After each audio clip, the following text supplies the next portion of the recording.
जल्दी से कुछ काउंटर्स पे अपने एक्सपर्ट्स की राय ले लेते हैं और अवनी, दो ऑटो काउंटर्स पे खास तौर से आपसे राय जानना चाहेंगे। एक तो है बजाज ऑटो। देखिए, सीएनजी मोटरसाइकिल बाइक के बाद सभी ब्रोकरेजेस ने उसको पसंद भी किया है। हमने फ्राइडे को भी देखा था, स्टॉक ऑलमोस्ट 2% की तेजी के साथ बंद हुआ था। आज कौन से लेवल्स ध्यान में रखे अवनी, कहां तक जा सकता है ये काउंटर? और साथ ही टाटा मोटर्स पे भी राय दीजिए। यहाँ पे जेएलआर के Q1 अपडेट्स आए हैं, अनुमान के मुताबिक रहे हैं अपडेट्स, पर स्टॉक कहां तक जाने का दमखम रखता है और कौन से साइट का यहाँ पे ट्रेड लेना चाहिए? जी सृष्टि जी, गुड। बजाज ऑटो में आज इंट्राडे में 9700 तक जा सकता है, बट ओवरऑल इसका जो टारगेट है ऊपर की तरफ ये चल सकता है 9965 तक।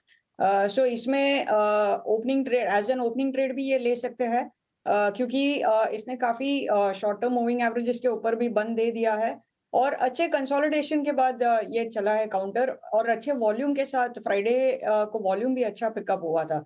तो बजाज ऑटो इंट्राडे 9700 और ओवरऑल टारगेट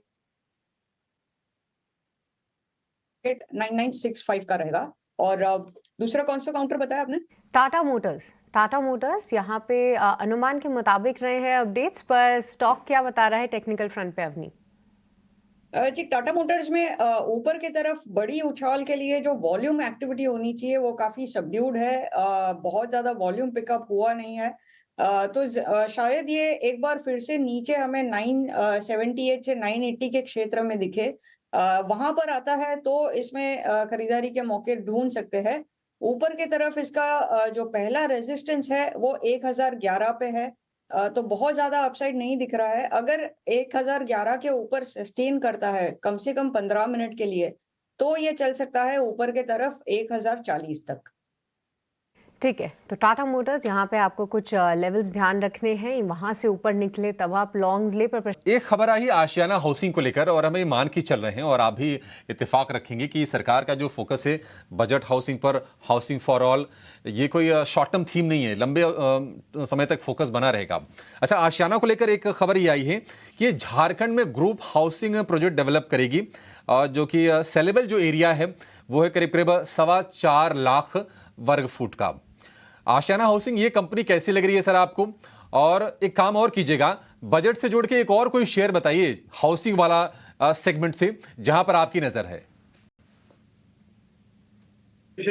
जब शपथ ग्रहण समारोह के बाद पहले ही दिन माननीय प्रधानमंत्री जी ने अपना कार्यकाल संभाला, तो पहले ही दिन उन्होंने 3 करोड़ ग्रामीण आवास घर बनाने के लिए जो प्रस्ताव था उस पे हस्ताक्षर किए।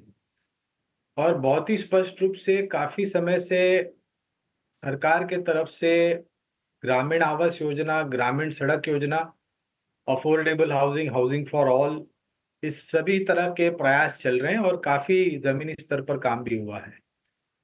अब आशियाना हाउसिंग पर तो विशेष रूप में टिप्पणी नहीं करेंगे क्योंकि कवरेज नहीं है, लेकिन जो भी कंपनी अफोर्डेबल हाउसिंग या फिर हाउसिंग फॉर ऑल या फिर खास करके जो ग्रामीण आवास योजना में सरकार की सहायता करती है और जमीनी स्तर पर इस कार्यक्रम को आगे बढ़ाते हुए सफलता मिलती है, तो जाहिर है उन सब कंपनियों पर आपकी नजर होनी चाहिए।